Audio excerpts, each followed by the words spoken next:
They are the best flying sequences I've ever seen. Don't get me wrong. They are the most astonishing cinematic flying sequences that I've seen in a long time.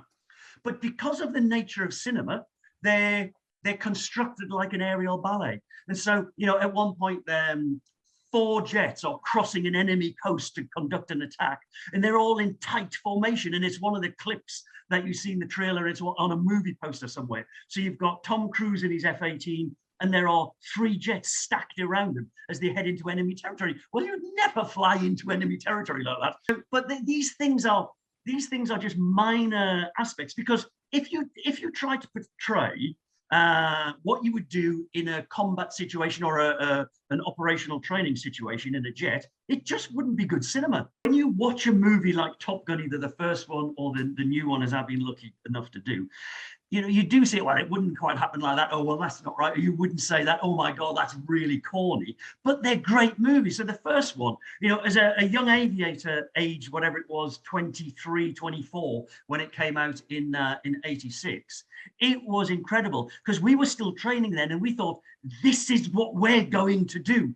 We're going to be like Tom Cruise and Maverick and Goose, that's what we're going to do. So yes, it was corny. Yes, there were some serious aviation errors, but no, it didn't put us off. It really was exciting. And of course, it became tiresomely boring to do the old renditions of "You've Got That Loving Feeling" in a bar somewhere or something like that. And the girls around Doncaster and York were absolutely not impressed, because they were literally, there must have been 300, 400, 500 young fighter, navigator, pilot trainees in and around that area. And they were so bored with us by then.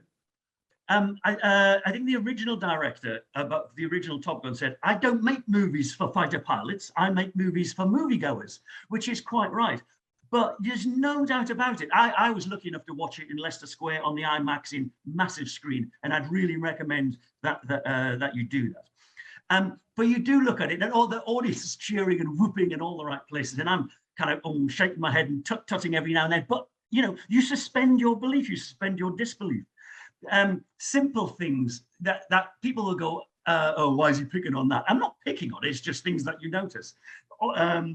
Well, the reality is, Ruth, is that you don't fight for anything other than the man or the woman on your left or your right as you go into battle. And they really got that sense of togetherness correct. They got that sense of loss if you lose a close friend. They got that correct. Some of the scenes, again, somewhat unrealistic about some of the being shot at, but the reactions are very real. The unmitigated fear stroke panic quickly replaced by absolute training that's been hammered into you every second you've been flying. That comes across. And of course, being shot down, coming down in enemy territory, things like that. There's some scenes, I'm not giving anything away, but there are some scenes where there is mild amusement in the midst of being shot down and in absolute fear of your life. And that's exactly what it was like for many of us who flew those jets in anger. And I remember I tell a little bit of the story in the book, when we were shot down and we landed in the desert, myself and my pilot, John Peters, standing up, we kind of ran together and we laughed, because it was so unreal, so unimaginable that we were now in enemy territory. And I was saying to him, we've been shot down. We're in enemy territory. Can you believe it? And it was almost madness, but it was very real. And I think they really deal with that well in the movie.